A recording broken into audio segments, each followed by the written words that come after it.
In the Pokemon TCG, despite Pokemon literally being in the name, it's the trainer cards that keep the game functioning, and it's been that way since day one. Staple item and supporter cards are the lifeblood of the game, and it's rare for any Pokemon to transcend cards that are used in literally every deck like Ultra Ball. Emphasis on most. In the entire history of the game, there has only been one card that has truly proved itself as being not only the greatest Pokemon ever, but one that might truly be the greatest individual card we have ever seen. Today, I'm here to tell the story of Tapu Lele GX, its unrivaled versatility, impact on the game, place in the meta, and the unfortunate circumstances that led to its premature end. Tapu Lele GX released in the Sun and Moon Guardians Rising expansion in May 2017. This is arguably the most important expansion to ever be released in the history of the game.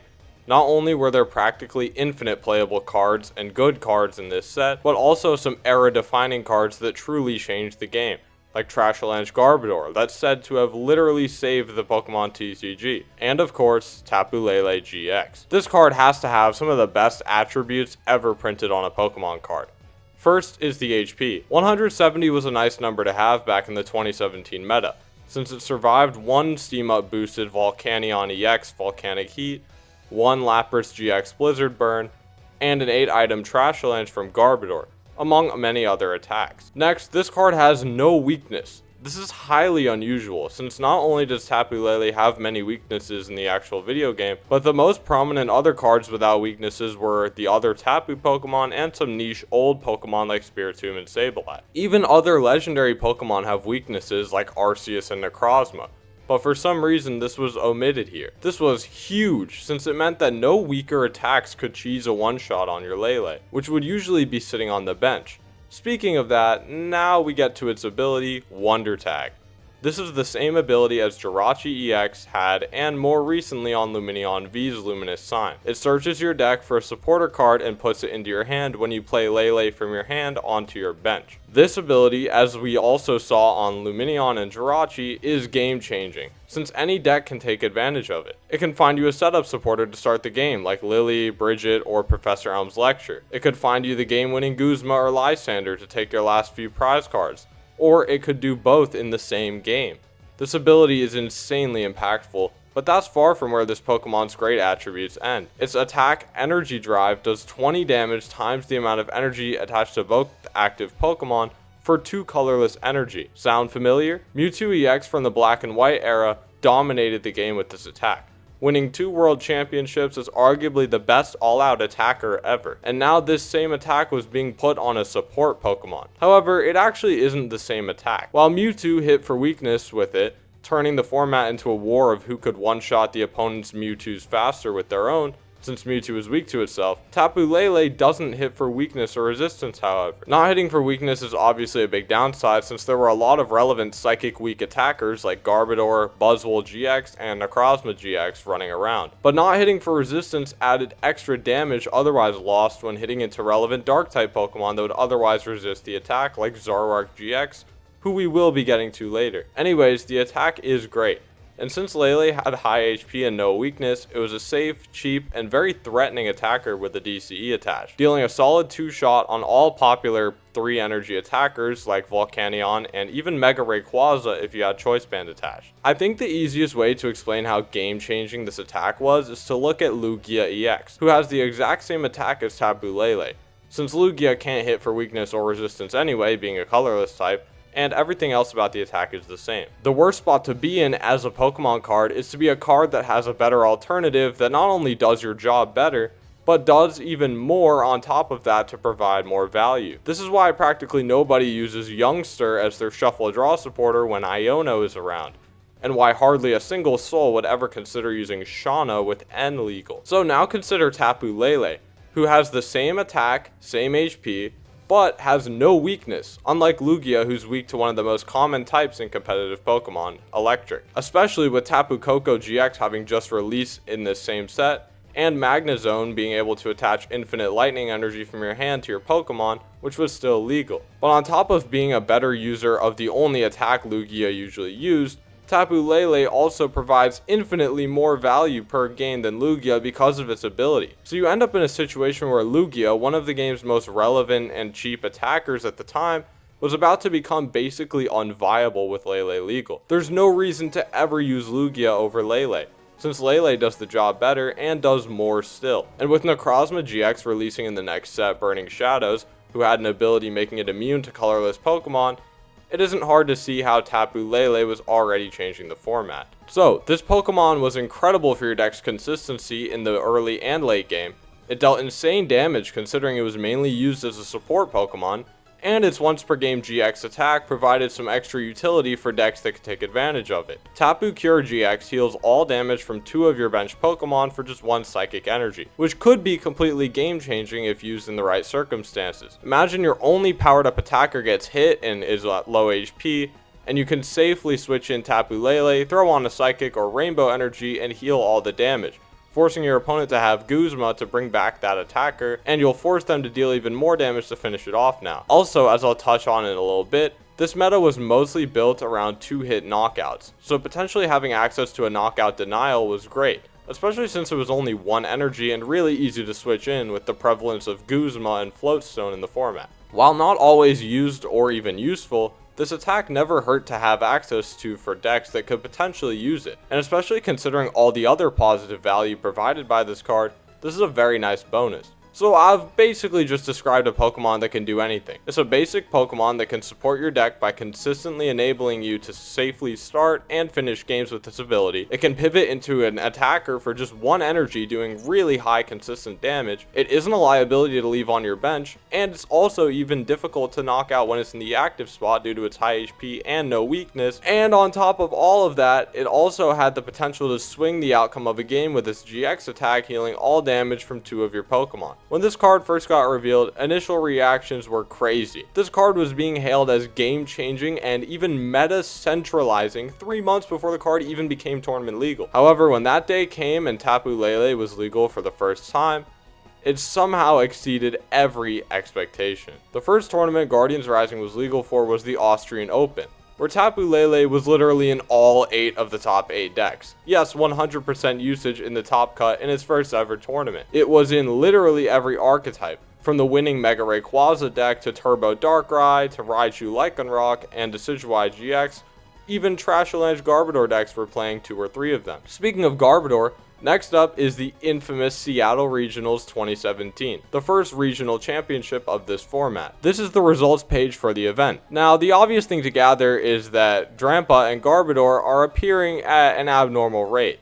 But what if I told you that Tapu Lele GX was in every single one of these decks? And almost all of them were at a 3 of count. Drampa Garbodor played more Tapu Lele than it did Drampa, and Espeon Garb played as many Lele as it did Espeon. This wasn't just undeniable proof that Tapu Lele was already a game-changing card, but proof that it might have been even more. A card this splashable and versatile, filling so many different roles game to game, and it was already in every single deck in Standard. This format wasn't even played with 60 cards. It was just 2 Tapu Lele and 58 other cards. That was just deck building in the 2017 Standard format after Guardians Rising was released. Most players even went up to 3, sometimes 4 Tapu Lele in their deck.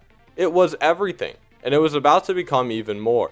Birmingham Regionals were a bit interesting though. For the first time, 1 deck excluded Tapu Lele GX.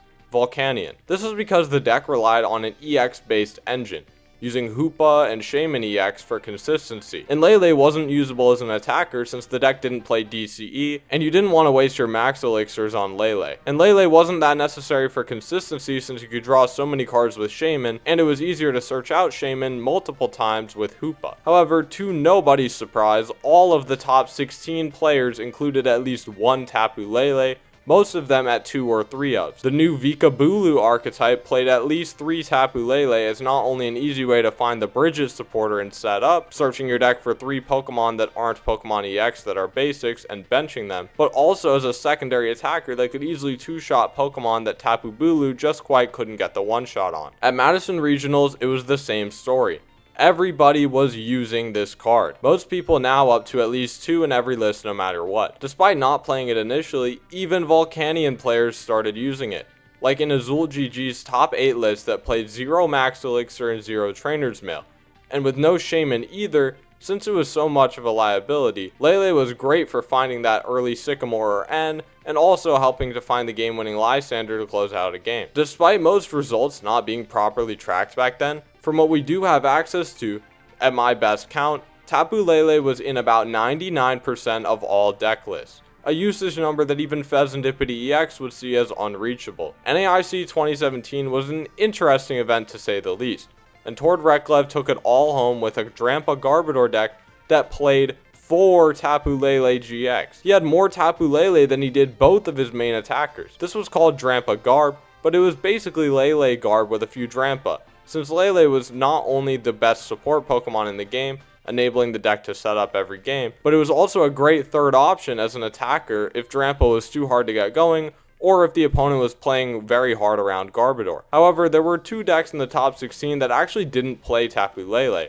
and they were both Greninja. This wasn't because Lele was bad for the deck. On paper, having an extra out to a supporter on turn 1 could be amazing. The problem was that this deck actually didn't want to play basic Pokemon outside of just 3 Froakie, since it always wanted to start with Talonflame. Talonflame had an ability that if it was in your starting hand, even though it was a stage 2 Pokemon, you could start it as your active Pokemon, and its attack provided extra consistency searching your deck for 2 cards. The deck would aim to get Frogadier in play and use its attack water duplicates on turn 2 most games, getting up to 4 Frogadier out with even more Froakie in play to be rare candied into Greninja, and then you would evolve into Greninja Break, use Shadow Stitching to item lock the opponent, and spread massive amounts of damage turn to turn. This thin basic line, however, meant the deck couldn't afford to play Tapu Lele no matter how much value it would have provided. So far, the only decks that haven't included multiple Tapu Lele consistently are either decks that can't use it to much value like some older Volcanion lists,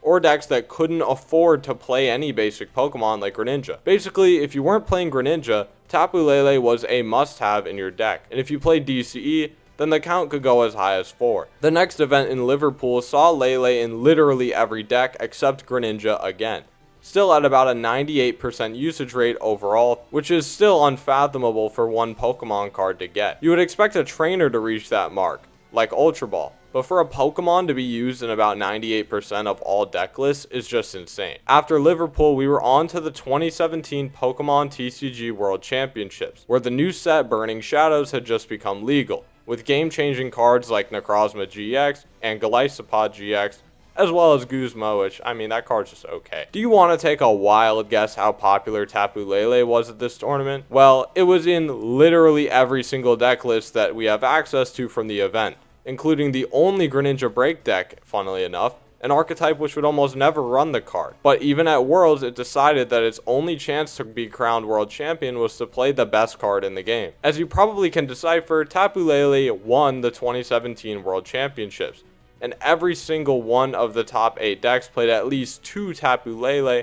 Some of them were even up to 4. For crying out loud, the archetype called Garbodor Necrozma played 3 times as many Tapu Lele as it did Necrozma. That's how meta-defining this card was, easily snagging its first Worlds title with basically no competition standing in its way. The next regional was in the expanded format, and Lele still ended up placing first and second despite even more broken cards being legal. It appeared in a whopping 31 of 32 deck lists at the top 32 of the Bremen regionals, winning literally every single tournament since it was released so far, and then it kept winning, which is basically unprecedented for a Pokemon. No other Pokemon had this level of dominance before or since, and EUIC 2018 and the new set Shining Legends would push Tapu Lele into territory that no other Pokemon could ever reach. I'm sure you all know about Zoroark GX. Trade is one of the most iconic abilities in Pokemon TCG history, up there with Rain Dance and Deluge. Its attack was awesome too,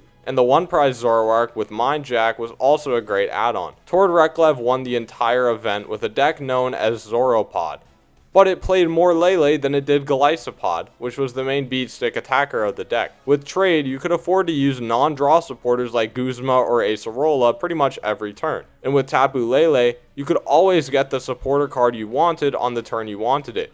Like going first on your first turn, you would always want to Lele for Bridget, which you would deploy every game, searching your deck for 3 Zorua or 2 Zorua and a Wimpod and getting them into play right away. In the mid game, it could be used to find your second straight Acerola to fully heal your Golisopod so you could spam First Impression over and over again. Or in the late game, you could use it to find Guzma to bring up your opponent's lower HP threat and win. Or it could find the end that you would play the turn before you played that Guzma. You get it.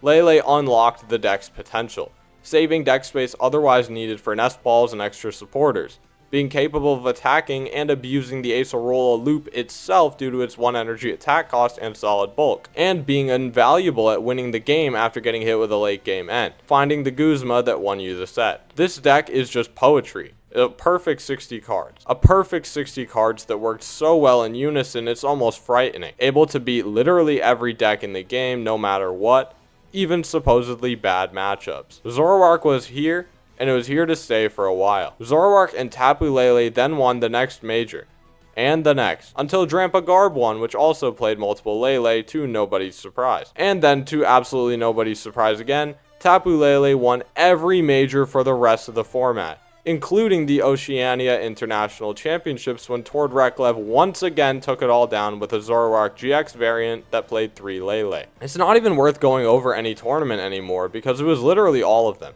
Every archetype in Standard and Expanded, from Zoroark and Buzzwole to Sableye Control and Night March. Time and time again, Lele was in the winning list, usually at a 2 or higher count. However, something truly shocking would happen on May 26, 2018. For the first time in Pokemon TCG history, Tapu Lele GX was not in the winning tournament list.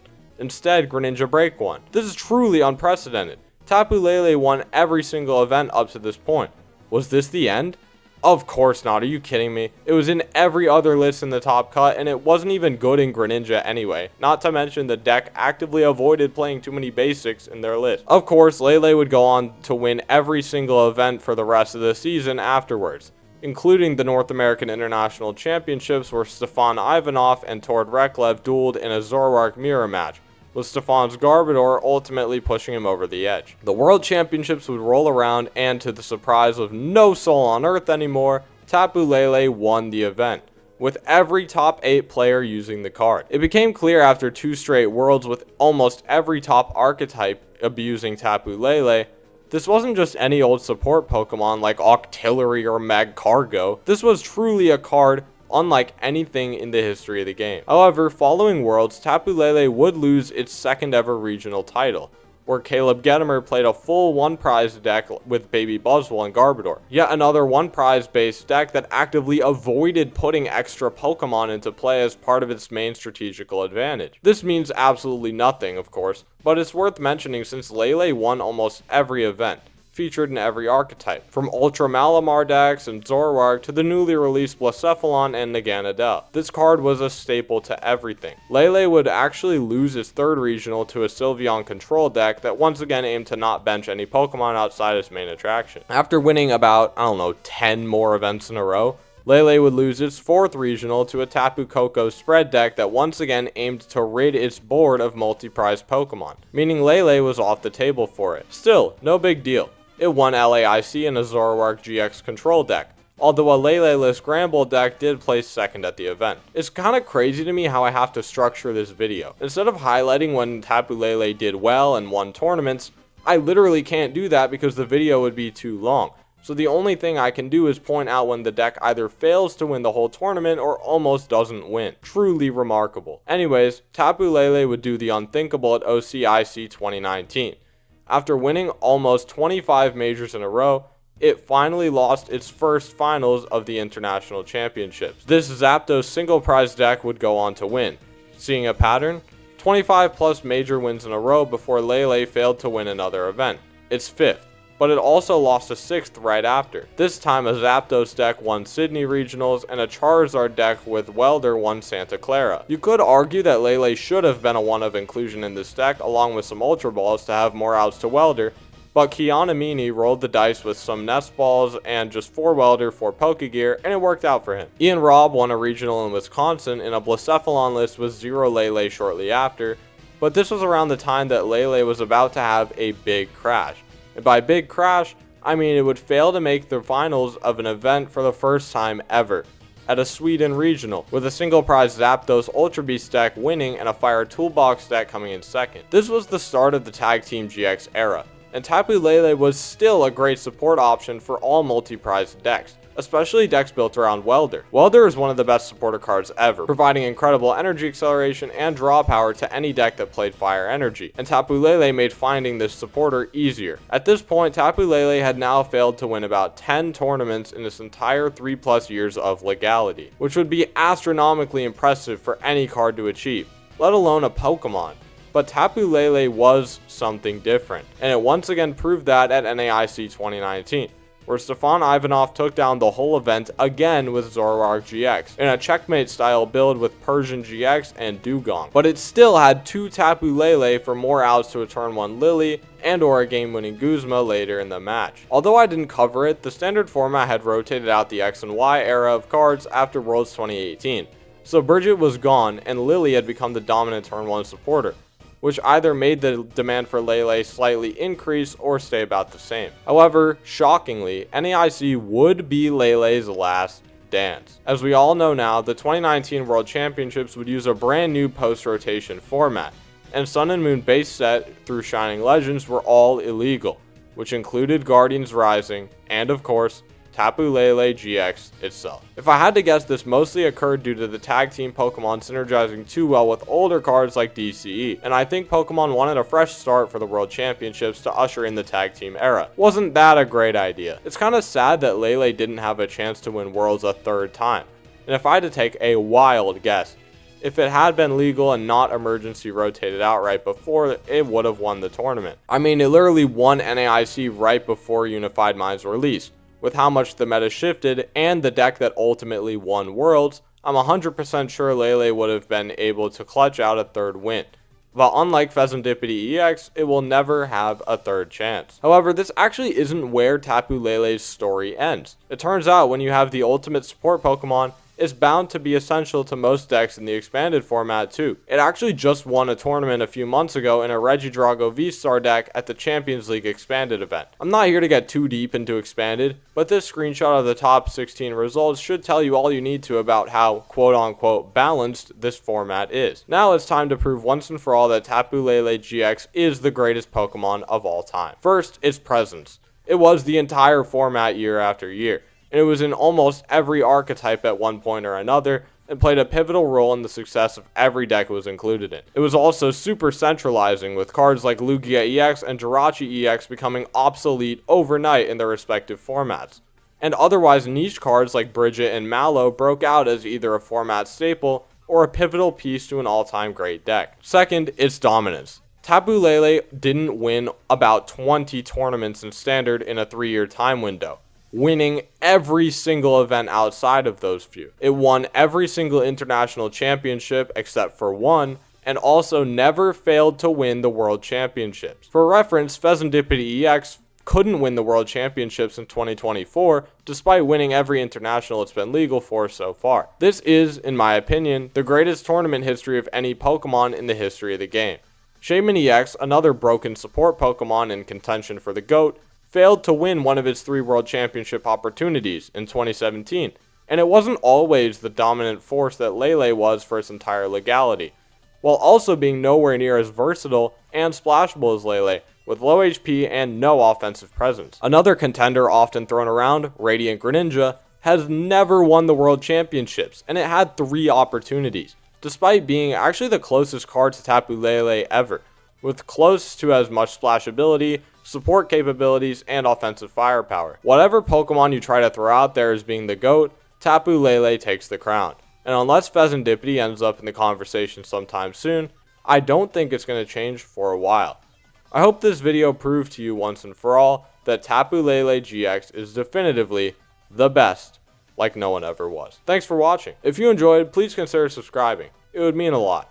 Let me know in the comments what you think of Tapu Lele, whether it's your GOAT or not, and if not, what that Pokemon is.